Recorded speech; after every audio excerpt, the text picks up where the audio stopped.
Saludos cordiales a todos. Tengan una excelente bienvenida a este video tratado de nuestro elemento cultural que viene a ser los planos del cosmos, la ingeniería prehispánica como lenguaje sagrado y clave de su cultura. Vamos a hablar de la ingeniería prehispánica que no fue solo una construcción, sino un lenguaje sagrado. Cada plano y diseño reflejaba el cosmos, conectando lo humano con lo divino. Entre sus estructuras organizaban la vida social, transmitían saberes astronómicos y reafirmaban la identidad cultural. Por ello hemos preparado el siguiente entrevista para una mejor explicación. Muy buenas tardes.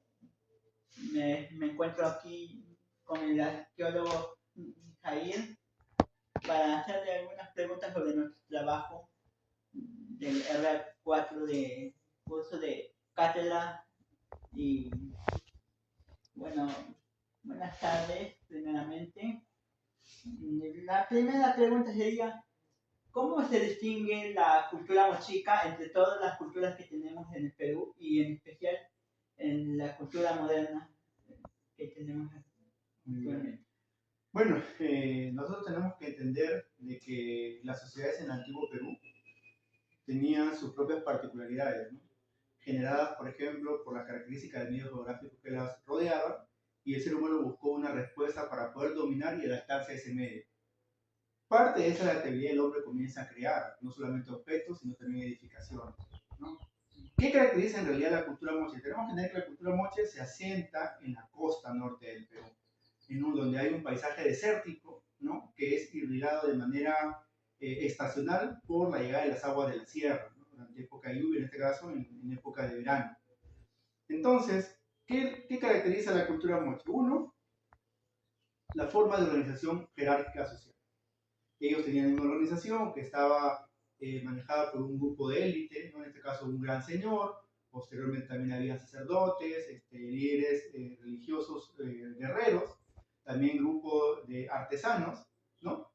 Y también incluso dentro, por lo menos en la iconografía de Moche, también se representa la figura de los prisioneros, ¿no? Personas que, por ejemplo, eran destinadas para el tema de los rituales de sacrificio. Eso desde el punto de vista social. Desde el punto de vista ideológico, la cultura moche tenía todo un panteón de dioses, que estos dioses o deidades, ¿no? Deidades tenían una característica que eran seres antropomorfizados, es decir, con forma de humanos, pero con rasgos de animales, ¿no? En este caso, animales que tenían gran simbología, gran representación. Es por eso que las deidades, por lo menos que se representan en la cultura moche, son seres que tienen, por ejemplo, colmillos, tienen apéndices en forma de serpientes, ¿no? Que por lo menos de la cosmovisión del hombre andino son imágenes o íconos que representan la sacralidad, lo sagrado. Y desde el punto de vista arquitectónico, como bien conocemos, la cultura moche se caracteriza por la elaboración de estos grandes templos, ¿no? Que ahora se conocen comúnmente como huacas, en los cuales eran edificios que tenían varios procesos constructivos, es decir, y eran edificios que por lo general tenían la forma de pirámide trunca, que era una superposición de plataformas asociados a grandes patios donde se hacían ceremonias, y que estos espacios de gran connotación ritual sagrada, ceremonial, pues tenían decoración. Y esa decoración estaba asociada a la cosmovisión que ellos tenían, ¿no? Y la representación de sus dioses, y que esto también se ve plasmado en los soportes muebles, es decir, los objetos de cerámica, de metal, de textil, donde se representan estas grandes ceremonias, ¿no? O las ceremonias que se realizaban en estos espacios arquitectónicos. Muchas gracias por su respuesta. Bueno, una pregunta, pero quiero que me responda. Se dice que la cultura mochica se acentuaba muy cerca de los valles. Ah, tenemos que entender que los grupos humanos trataron de asentarse en lugares estratégicos, ¿no? Lugares estratégicos, es decir, cuando hablamos que se asentaron en el valle, uno, el recurso hídrico. Sabemos que sin agua no podemos vivir, Claro. tener acceso al agua. Punto número dos, a espacios donde se puede realizar una agricultura, por lo menos extensiva, ¿no? Y que esto permita poder ser de beneficio para la subsistencia del asentamiento, o sea, áreas estratégicas, ¿no? Es por eso que los grandes asentamientos, no solamente de los moche, ¿no? También, por ejemplo, de los chimú, de los incas, También se encuentra en las partes medias del valle, pero va a depender de la ocupación. Como por ejemplo en el caso de los moches, los grandes asentamientos, en el caso por ejemplo de Huaca de Sol y Luna, ¿no? Se encuentra en la margen izquierda del río Moche, ¿no? En la parte media baja del valle, es decir, donde la frontera agrícola era muy extensa y ellos tenían acceso al agua y también a los campos de cultivo, ¿no? O espacios donde ellos podían cultivar. Algo similar también nosotros lo encontramos para el Valle de Lambayeque, ¿no? Como por ejemplo el sitio de Saltur, Huacarrajada, ¿no? En el cual también estos sitios están asentados en las partes medias bajas o medias del valle, donde el control de recursos hídricos, el control de las poblaciones y el control de las áreas agrícolas, pues les permitía a la élite pues, poder gobernar, ¿no? Pero cabe señalar que con el paso de los siglos, sociedades como por ejemplo los Chimú, que sabemos que por conquista vinieron y tomaron posesión de los valles del norte del actual Perú, pues ellos por ejemplo también se ubicaron de manera estratégica en lugares elevados, donde ellos podían vigilar el valle y donde ellos se podían defender, y lo mismo ocurre también con los incas, ¿no? Que comienzan a sentarse en lugares estratégicos, pero que tienen una connotación más militar y de dominio sobre las poblaciones que ellos querían someter. Gracias. Ya. ¿Cómo hicieron los mochicas para que, o por qué se sigue, actualmente sigue muchas de las construcciones mochicas siguen en la actualidad? ¿Qué hicieron para que duraran tanto tiempo? Claro. Mira, lo que ayuda bastante a eso es el tema de la monumentalidad, ¿no? Porque es igual, ¿no? Por ejemplo, si uno tiene que construir una casa pequeña, con el paso de los años, el abandono que se da a este espacio construido, pues lo que se recomienda por eso como la ruina que queda de esa estructura, pues va a ser en pequeña dimensión. Pero imagínate una construcción grande de un rascacielos. Lo mismo ocurre acá para el tema de las sociedades prehispánicas, en el caso de los moches, ¿no? Lo que ha sobrevivido y uno puede observar y que por lo general visita son estas grandes construcciones, estos grandes templos, estos grandes patios, ¿no? Que fueron utilizados por la sociedad moche. Pero también cabe señalar de que hay muchos sitios que debido a la carencia de esta monumentalidad, pues han sido destruidos y con el paso del tiempo olvidados. Sí, la monumentalidad lo que ayuda. Y también la ubicación estratégica. La ubicación estratégica también es importante. Los templos eran dirigidos hacia los dioses, y ¿a qué dioses específicamente eran dirigidos? Mira, la función de un templo obviamente está relacionada al tema de ceremonias, el adorar a alguna deidad. En el caso de los moches, para el caso, por ejemplo, de Huaca del Sol y la Luna, que es un sitio moche muy importante, en el cual el arqueólogo Santiago Uceda y el conservador Ricardo Morales, hace varias décadas atrás, descubrieron murales polícromos y en alto relieve, ¿no? Nos dieron luces y nos permitieron comprender de que los moches tenían una gran cantidad de dioses, un panteón completo, ¿no? Asociados, por ejemplo, al tema del mar, asociados al tema de la montaña, asociados al tema de la fauna, a los productos también alimenticios, ¿no? Entonces, estos templos no estaban destinados solamente a una deidad, ¿no? Como en el caso, por ejemplo, del cristianismo, ¿no? Que los templos católicos, los templos cristianos están asociados a la adoración de un solo Dios, ¿no? En el caso de los moches eran politeístas. Entonces, ¿qué nos dice la iconografía presente en estos templos?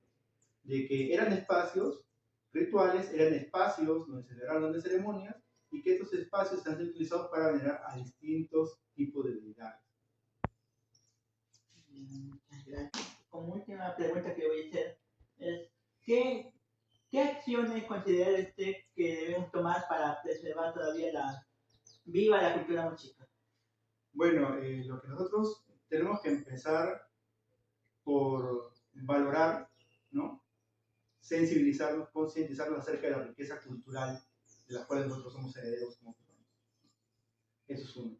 Lo otro es que el tema de la defensa o la preservación del patrimonio cultural, en este caso nuestra herencia mochica o mochica, pasa por un tema de identidad que nosotros podemos revalorar, pero también por un tema de responsabilidad compartida. Es decir, el tema de la preservación de nuestra cultura no solamente va a depender del museo, no solamente va a depender del Ministerio de Cultura, sino va a depender de todos. de nosotros como sociedad civil organizada, como individuos, pero también de los organismos o instituciones como por ejemplo las municipalidades, el tema de instituciones educativas, ¿no? En los cuales a través de un trabajo en conjunto nos permitan poder preservar este pasado glorioso que hasta la actualidad nos ha llevado como herencia cultural. Sí, sí. De los templos y pirámides. A ver. ¿Sí? Ya. Bueno, siguiente pregunta es, ¿de qué manera influyó la cosmovisión mochica en el diseño y la construcción de los templos y pirámides? Una pregunta muy, muy interesante. Nosotros tenemos que entender que las representaciones que realizaron nuestros antepasados no fueron representaciones al azar, sino fueron representaciones o creaciones pensadas, planificadas y que tenían un sustento o una idea primigenia en relación a la forma como ellos veían el mundo. ¿No? En el caso de muchos sitios arqueológicos de periodos tempranos, como por ejemplo el sitio arqueológico de Queneto, que queda en el departamento de la Libertad, ¿no? En el cual las estructuras, por ejemplo, te presentan orientaciones, ¿no? Orientaciones lunares. Otros sitios, como por ejemplo en el caso de Chanquillo, ¿no? En el departamento de Ancash, ¿no? Tiene por ejemplo orientación solar.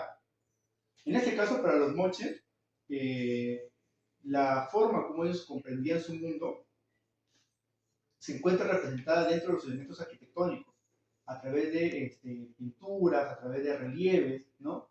Sobre muros, sobre plataformas, las cuales permitieron a los moches poder celebrar ceremonias de índole religioso y también de control social, las cuales se realizaban por las características arquitectónicas, ¿no? Que son espacios de gran volumen, estos espacios de gran volumen presentan plazas asociadas, ¿no? Lo que indica de que estos espacios fueron pensados, uno, para poder transmitir las ideas o la ideología que ellos tenían, y dos, poder albergar a toda esta población que concurría. Entonces, la planificación de estos espacios va a estar relacionada, uno, al culto y ceremonias que ellos realizaban, y la idea que ellos querían tener o materializar a través del control de estos grandes grupos poblacionales que ellos dirigían, ¿no? Es por eso que cuando uno va a sitios arqueológicos como el Brujo, en el Valle de Chicama, en Huaca del Sol y Luna, en el Valle de Moche, y sin ir tan lejos al sitio arqueológico de Huaca Rajada, ¿no? Nosotros podemos observar de que esta arquitectura monumental daba un mensaje, quería dar un mensaje de poder y un mensaje de divinidad, porque aquel que dirigía no era un humano común y corriente, sino se tenía la idea de que tenía una conexión directa con los dioses, con las deidades. Entonces, la construcción es una representación de la ideología, pero es también una expresión de poder. Ya, gracias. A ver, entonces nos vamos a la siguiente pregunta. 8, ¿verdad? 6. A la sexta pregunta, que sería de ¿qué simbolismo tenía el agua en la cultura mochica y cómo se reflejaba en su ingeniería? En esa relación, el tema del agua, nosotros tenemos que comprender que el agua es un elemento sin el cual la vida no existiría. Y esa concepción acerca del agua es una concepción que lo tiene toda la humanidad. Las sociedades prehispánicas, en este caso los moches, no eran ajenos a ello. Sabemos que el agua está asociado, por ejemplo, al tema de la fertilidad, al tema de la producción agrícola, al tema de la vida. Pero, ¿qué ocurre cuando hay agua en abundancia? Destrucción. El fenómeno del niño, ¿no? El agua llega, sí, también el agua es vida, pero el agua también es destructiva, en grandes cantidades. Entonces, por lo menos para la representación, en el caso de la cultura moche, hay iconografía presente en soportes textiles, en soportes cerámicos, en el cual especialistas rituales, entre comillas comúnmente denominados sacerdotes o chamanes, ¿no? Ya tenían una concepción institucionalizada en relación a los rituales y ceremonias que se tenían que hacer en relación al agua, ¿no? Y el agua como tal, o sea, como elemento tal, en algunos casos también era representado a través de símbolos geométricos o lineales, asociados también, por ejemplo, a las olas, ¿no? Asociados al mar, pero también asociados a la representación de ciertas deidades que están relacionadas a las divinidades, como por ejemplo, o a rasgos de ciertas especies, que en algunos casos funcionan como bioindicadores, como ejemplo, por ejemplo, de la llegada de ciertas especies de la sierra de la costa, que está relacionado al tema también de la llegada de las lluvias, ¿no? En las temporadas de verano para ese territorio.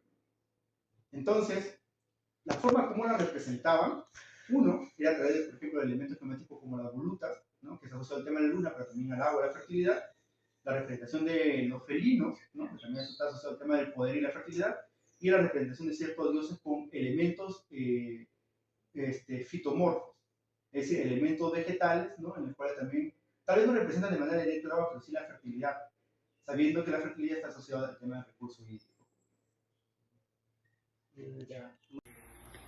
Conclusiones y recomendaciones. Nuestro trabajo nos permite preservar, fortalecer y defender nuestra identidad cultural a través de la cosmovisión prehispánica. Asimismo, también genera innovaciones para la ingeniería civil, ya que al entender la cosmovisión prehispánica podemos conocer cuál era su estilo de vida, para qué estaban realizadas algunas estructuras y cómo estas estructuras permanecieron a lo largo del tiempo.